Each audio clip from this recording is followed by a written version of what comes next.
तूफ़ानी बरसातुनि सबबि ॿोॾि वारे कंहिं बि इम्कानी सूरत हाल खे मुंहुं ॾियण जे लाइ तयारु आहियूं। दरिया जी हद ताईं सूरत हाल बहितर आहे। दुआ आहे त ज़हमत वारियूं न पर रहमत वारियूं बरसातूं पवनि।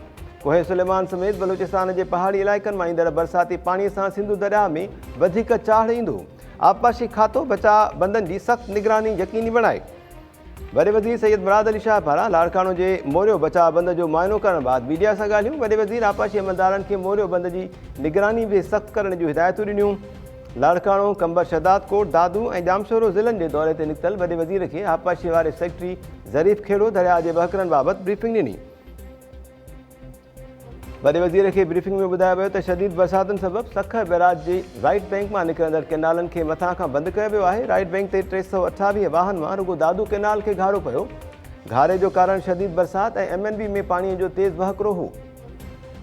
पंजाब में वसकारनि बाद दरिया जे वहकिरनि में इज़ाफ़ो थी रहियो आहे। कोहे सुलेमान समेत बलूचिस्तान जे पहाड़नि ते वसकारनि बाद वहकिरनि में वधीक बाध जा इम्कान आहिनि।